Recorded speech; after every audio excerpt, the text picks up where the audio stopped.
भारतीय reserve bank ने आज रेपो रेट में कमी का ऐलान किया है। यह लगातार दूसरी बार है जब आरबीआई ने रेपो रेट में कटौती की है।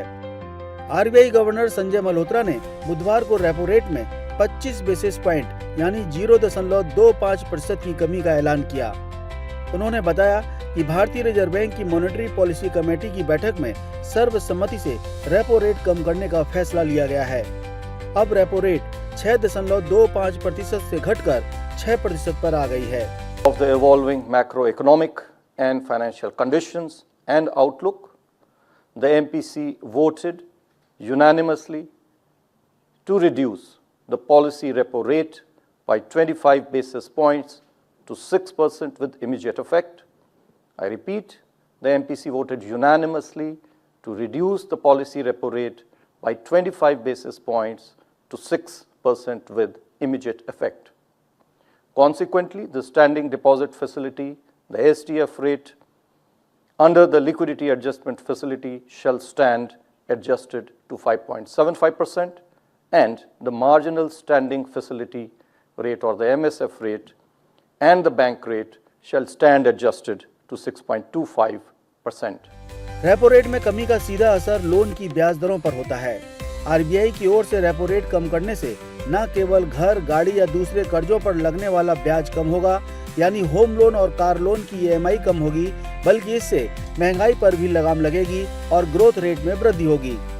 आरबीआई के फैसले से देशवासियों को बड़ी राहत मिलेगी और उनकी बचत में इजाफा होगा। इससे पहले इसी साल फरवरी में भी आरबीआई ने रेपो रेट में 25 आधार अंकों की कटौती की थी। आरबीआई गवर्नर ने यह भी बताया कि वित्त वर्ष 2025-26 में देश की जीडीपी वृद्धि दर 6.5% रहने की उम्मीद है। इससे पहले फरवरी महीने में इसके 6.7% रहने का अनुमान जताया गया था। आरबीआई गवर्नर ने इस कमी का कारण नीतिगत और व्यापार संबंधी वैश्विक अनिश्चितताओं को बताया है। उन्होंने ये भी कहा कि वित्त वर्ष 2025-26 की पहली तिमाही यानी अप्रैल-जून तिमाही में जीडीपी ग्रोथ 6.5%, जुलाई-सितंबर तिमाही में 6.7%, अक्टूबर-दिसंबर तिमाही में 6.6% और जनवरी-मार्च 2026 तिमाही में 6.3% रहने का अनुमान है। Headwinds from global trade disruptions continue to pose downward risks. Taking all these factors into consideration, real GDP is now projected for this fiscal 25-26 at 6.5%, with Q1 at 6.5%, Q2 at 6.7%, Q3 at 6.6%, and Q4 at 6.3%. While the risks are evenly balanced around these baseline projections, uncertainties remain high in the wake of recent spike in global volatility. You would have noted that the growth projection for the current year has been marked down by 20 basis points relative to our earlier assessment of 6.7% in the February policy. RBI governor के मुताबिक वित्तीय वर्ष 2025-26 के लिए मुद्रास्फीति 4% रहने का अनुमान है। फरवरी में महंगाई दर 4.2% रहने का अनुमान लगाया गया था। आरबीआई के अनुसार वित्तीय वर्ष 2025-26 की पहली तिमाही में महंगाई दर 3.6%, दूसरी तिमाही में 3.9%, तीसरी तिमाही में 3.8% और चौथी तिमाही में 4.4% रहने का अनुमान है।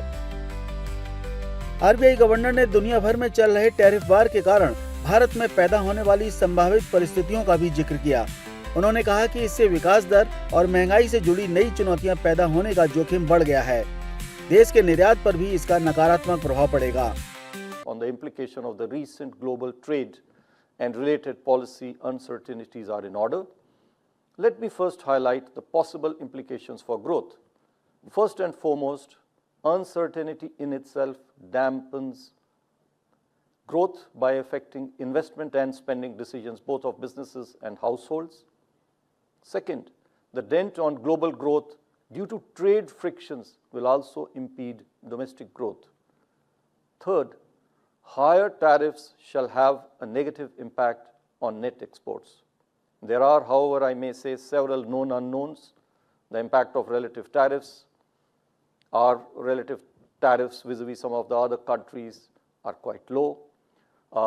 Then there is the unknown of the elasticities of our export and import demand, and the policy measures adopted by us. You are all aware that India is very vigorously and proactively engaging with the US administration on the foreign trade agreement.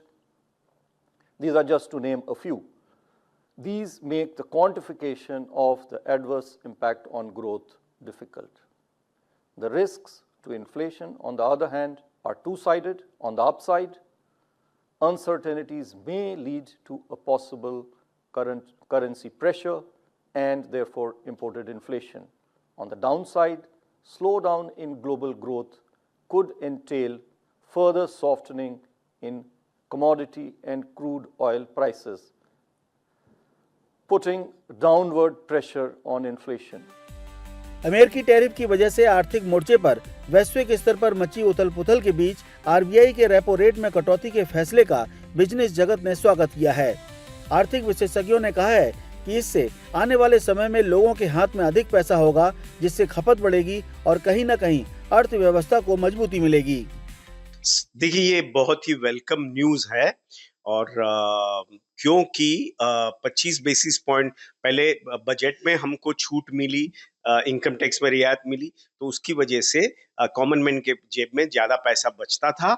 उसके बाद तुरंत RBI की जो meet हुई वहां पे 25 basis point कटौती की गई और आज फिर से 25 बेसिस पॉइंट की कटौती की गई। उसकी वजह से कॉस्ट ऑफ मनी जो है वो नीचे आ गई है। तो इश्यू ये है कि हमने देखा कि जनवरी से पहले इंडिया का हर मैक्रो और एवरीथिंग वाज इन प्लेस और अच्छा चल रहा था, लेकिन एक ही थोड़ा सा वरीसम पॉइंट था और वो था कंजम्पशन पिकअप नहीं हो रहा था या ग्रोथ नहीं वहां पे दिख रही थी।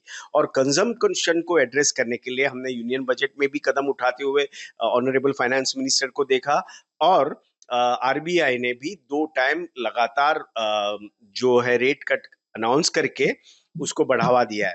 अब ये जो स्टेप्स है वो ओवरनाइट उसकी you will not see the effect और the impact can not be visible overnight. इसके लिए आपको 2 या 3 क्वार्टर देना पड़ेगा।